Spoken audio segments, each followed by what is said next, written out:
Alright, now that we got that out of the way, let me demonstrate to you why I'm shadow banned on this platform. And it all has to do with what I do and how long I've been doing it. I've been working on machinery, and it ain't just cars, snowmobiles, chainsaws, garden tractors, tractors out in the field, grain elevators, you name it. If it's got moving parts, I can fix it. It has to do with diagnosing machinery. And what you're looking at is no different than a machine. Actually, it is a machine. It's a world, if not country destroying machine. How does it work? Divide and conquer, basically. What better way to destroy a country than to promote mental illness? What better way to destroy a country than to undermine masculinity? And the list goes on from there. It's hard for me to believe at this point that smart people still don't see it. Y'all remember Richie from Boston, right? He had it pretty much figured out. Your vote didn't count. They owned both sides. But what Richie didn't see is that all changed in 2016. There's a guy out there, he's real popular now, his name is Billy Carson. He's studied the ancient tablets and scrolls and all that kind of stuff, and he actually knows quite a bit about the control grid that's been on humanity for a long time. But even Billy has missed it, because Billy preaches what I call the NPC narrative.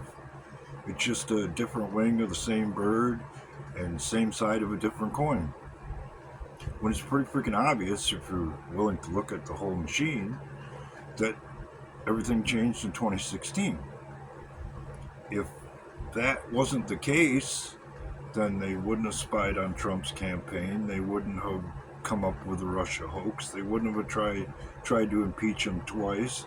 They wouldn't have went for a documents thing that turned out to be a big farce. They wouldn't have charged him with this and charged him with that.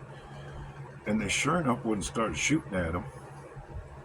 I mean, what they gotta do, kill him?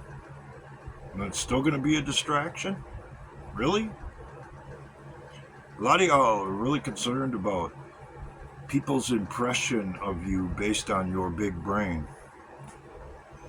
Well, what's going to happen when it comes out in a public way that what you've been saying all along is wrong?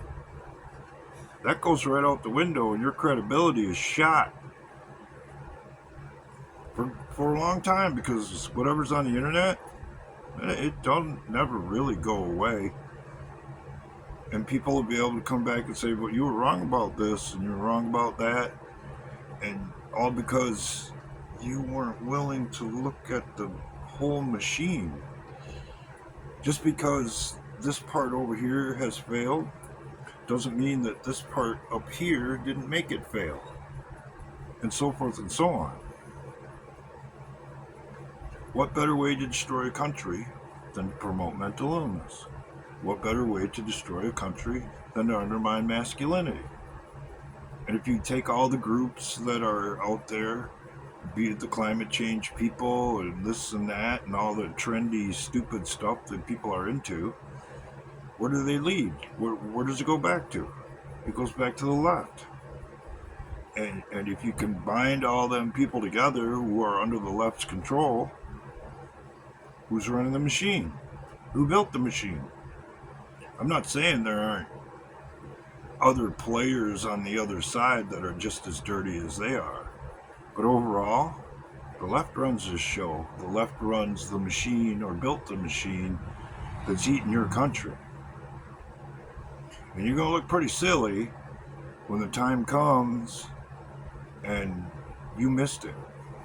Especially after you've been coming on whatever platform promoting your big brain. I like it when people overlook me. I like it when people dismiss me. It takes a lot of pressure off.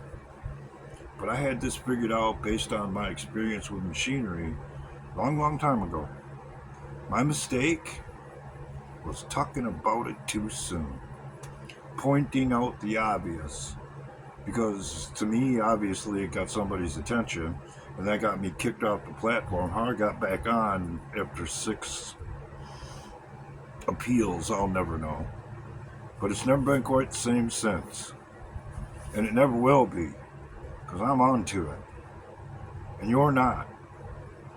And you better wise up if you want people to admire your big brain, because before too long, it ain't going to be too hard for people to see that your big brain might not be quite as big as you think it is, or you promote it is. If I'm wrong, I'm wrong. But I can't afford to be wrong in my diagnosis of machinery. You know why? Because if I'm wrong, doing it for myself, I don't get to eat. I can't afford to be wrong. But if I am wrong, I'll throw up my hand and say, hey man, I screwed up. Let's back up and try that again. But when this machine eats your country, your freedom, and your life, you ain't getting it back, along with your big brain.